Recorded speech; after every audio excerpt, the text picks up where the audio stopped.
Well, there are a few other people in this room I'd like to take the opportunity to thank, and that is my fellow Washington State Tourism Commissioners. Could I ask you all to please rise? I know there are several of you in this room today, Sandy, George. Thank you all. Please join me in thanking the commissioners. Well, it is ironic that these recently released tourism economic impact numbers confirming the importance of sustained tourism marketing efforts were trumped by the announcement of the elimination of the state funding for statewide tourism promotion in the governor's proposed 2011-2013 biennial budget.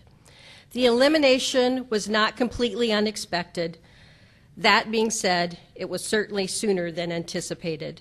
You may recall the 2007 legislative session when the governor initiated legislation passed, creating the Washington State Tourism Commission, and laid out a new funding model for statewide tourism promotion. The Tourism Enterprise Account was created, which transferred monies from the State Convention Center and required private sector match, creating a public-private partnership.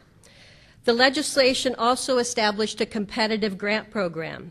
Those 3 years from July 1, 2007 through June 30th, 2010 were the Camelot years for statewide tourism. Under the guidance of the governor-appointed Tourism Commission, the state was able to start and build up momentum marketing-wise. While our cash funds throughout that time period were pretty consistent, about $7 million per fiscal year, with the co-op marketing match, we were able to grow the effective budget from $7 to $8 to $10 million, double what it was before the legislation was passed. We had a taste of what is possible. We were able to demonstrate that with a reasonable budget, we can create cooperative marketing opportunities, work with local and regional stakeholders, and together make Washington much more visible and enticing to potential domestic and international travelers. Such collaborative work attracts visitors, draws visitor spending, and brings in much-needed tax revenues. However, after the state lawmakers drained the Washington Convention Center revenues to the tune of $87 million over 2 years to help balance the state general fund in 2008 and 2009, hotel operators sued the state. As a part of a settlement, the legislature authorized the creation of a new public facilities district in 2010 to oversee the Washington State Convention Center. The new organizational structure for the Convention Center means that the revenues generated go right back into the investments in the Convention Center, keeping it competitive, and that certainly is good for tourism statewide. We don't want to repeat the mistakes that were made around the Kingdom. Conversely, though, as a part of that legal settlement, the state's Tourism Enterprise Account is no longer funded by the State Convention Center. That was 1/3 of the budget. This then resulted in the elimination of private sector matching funds, kind of like the snowball effect. That was an additional 1/3 of the budget, so now we've lost 2/3 of the budget. And now in 2011, along with other unprecedented cuts and in many important state programs, the governor released her proposed 2011-2013 biennial budget in December 2010. Which eliminates the general fund financial support for Washington State tourism.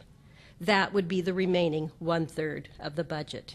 And now confirmed with the passage of the state's supplemental budget, all indications are the State Tourism Office will cease operation in its current form June 30th, 2011. It is critical that we work together to keep the momentum going with the current statewide coordination of marketing efforts. To lose those functions before we have a solid plan in place, ready for a smooth transition of the successful marketing assets that were created, would be devastating to the industry.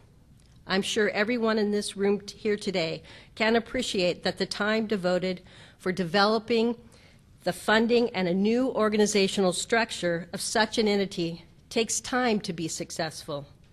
However, given the severity and the urgent nature of the state budget, it is imperative that we have an effective and organized transition plan in place to take over the valuable marketing assets of the State Tourism Office now. And this is how the Washington Tourism Alliance came to be. I ask you to please keep in mind, it has only been 3 short months since the governor released her proposed 2011-2013 budget, eliminating the general fund finance for Washington State tourism. Much has been accomplished. WTA is supported by representatives from economic development organizations around the state. Washington Lodging Association, Washington State Destination Marketing Association, Attractions, the Port of Seattle, and many, many others. But there is much work still to be done. I want to assure you, as a part of the short-term transition plan, the Department of Commerce will fulfill the obligation to fully deliver the 350,000 printed travel planners this year. And every effort is being made to ensure that the website stays up and active until a more permanent solution can be devised.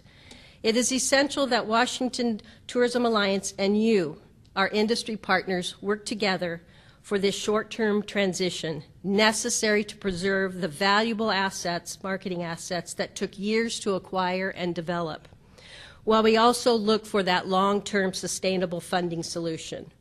The future of statewide tourism marketing is in your hands, the private sector. It will take dedication, cooperation, and a shared vision to make this work. The time is now for identifying a new, more sustainable funding model, a model guided by the industry itself. Other states have been successful using different funding models and organizational structures, and there is learning there for Washington. That is why we are here today, reaching out to you with information as it becomes available and asking for your assistance and input. I want to thank you all for taking time to be here today, for your support and your investment in tourism. Thank you.